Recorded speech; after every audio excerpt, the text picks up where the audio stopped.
नमस्कार, रीवा टाइम्स में आपका स्वागत है। मैं हूं आपके साथ मनीष कुमार मिश्रा। आज हमारे साथ हैं संयुक्त किसान मोर्चा के संयोजक शिव सिंह जी। सर, सबसे पहले तो आपका स्वागत है हमारे रीवा टाइम्स। जी धन्यवाद साहब, धन्यवाद। सैकड़ों किसानों का जत्था दिल्ली गाजीपुर बॉर्डर के लिए रवाना हो गया है, तो क्या किसी बड़े आंदोलन की तैयारी है? जी, जिस तरह से सरकार किसान बिलों को वापस करने में किसी तरह की सक्रियता नहीं निभा रही है, कोई सार्थक बात नहीं कर रही है, तो ये पूरी तैयारी है। अभी जो हमारे मध्य प्रदेश का जो किसान है जिला स्तर पर आंदोलित है।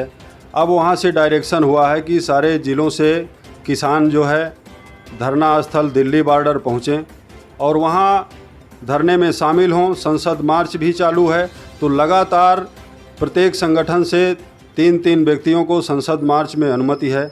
तो वहाँ जो भी सेलेक्ट लोग हैं वो संसद मार्च में भागीदार होंगे और बाकी लोग लंगर में रहेंगे, वहाँ आंदोलन में भागीदार बनेंगे। वहाँ बड़ी रणनीति तैयार होगी। अभी उत्तर प्रदेश का चुनाव भी है। जिस तरह से सरकार पूरी तरह से अपने तानाशाही रवैये पर है, तो वहाँ बड़ी रणनीति की तैयारी है।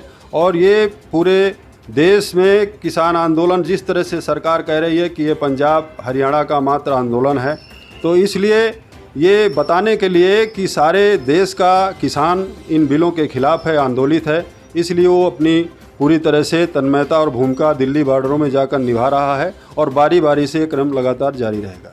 तो कितने किसानों का जत्था आज दिल्ली के लिए रवाना हुआ है? आज यहाँ रीवा और सतना से मिलाकर सैकड़ों किसानों का जत्था जो है आनंद विहार रीवा नई दिल्ली ट्रेन से रवाना हुआ है। अभी मैं उनको स्टेशन से रवाना करके आया हूँ। हमारे सारे नेता बारी बारी से जा रहे हैं। किसान दिल्ली पर अभी भी डटा है क्योंकि उनके साथ गांधी खड़ा है। आपके साथ विपक्षी पार्टी भी पूरा सहयोग कर रही है आपका, तो कब तक गांधी डटे रहेंगे और क्या तीनों कृषि कानून वापस होंगे गांधी के सहयोग से? देखिए, ये जो भारत है लोकतांत्रिक देश है, सबसे बड़ा मजबूत लोकतंत्र हमारे भारत देश का माना गया है। तो हमारे देश का जो किसान है लोकतांत्रिक तरीके से, गांधीवादी तरीके से आंदोलित है और ये तीनों किसान बिल जो है किसानों के मौत का फंदा हैं। तो किसान चाहता है और उसकी मांग है लगातार। किसान ने बिलों की असलियत को जान लिया है, इसलिए किसान की यह मांग है कि तीनों कानून रद्द किए जाएं, एमएसपी की लिखित गारंटी दी जाए और जो बिजली कानून जो है सरकार थोपने का काम कर रही थी उस पर तत्काल रोक लगाई जाए। ये हमारी मांगें हैं। इस तरह से ये आंदोलन तब तक चलेगा जब तक बिल वापसी नहीं होगी, तब तक किसानों की घर वापसी नहीं होगी। तो क्या 15 अगस्त में भी किसी नई घटना को, किसी बड़ी घटना को अंजाम देने की तैयारी है, क्योंकि पूरे देश से किसान दिल्ली बॉर्डर की ओर रवाना हो रहा है? देखिए, किसान कोई घटना नहीं कारित करता है, वो गांधीवादी तरीके से आंदोलित है, अपनी मांगों पर अड़ा हुआ है।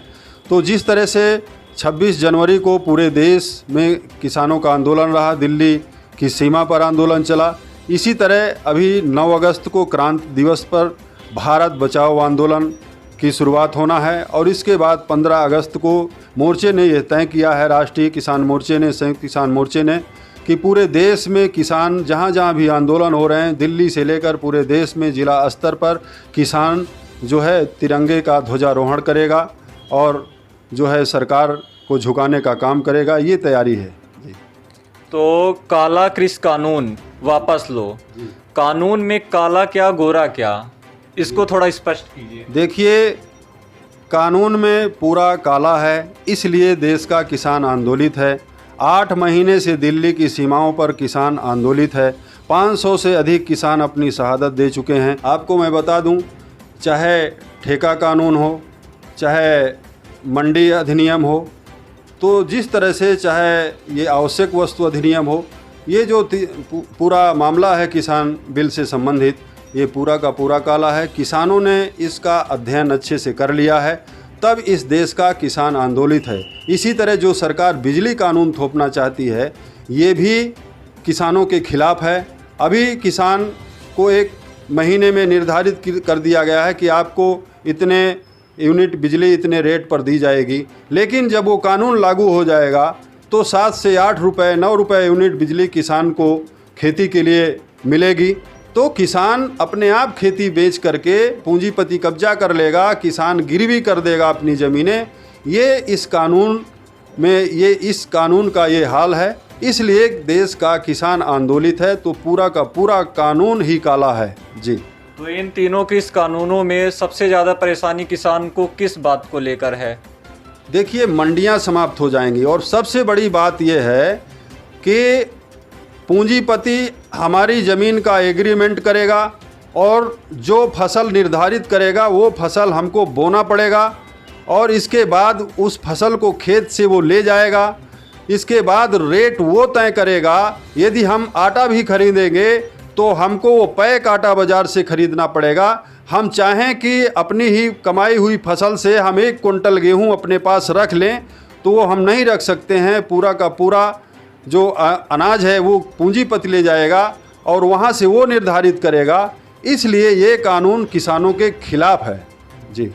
धन्यवाद। हमारे साथ जुड़े हुए थे किसान संयुक्त मोर्चा के संयोजक, संभागीय संयोजक शिव सिंह जी। और एमएसपी की लगातार किसानों की मांग है कि एमएसपी को सरकार एमएसपी की गारंटी दे। धन्यवाद सर, हमारे साथ खास बातचीत करने के लिए। जी धन्यवाद सर।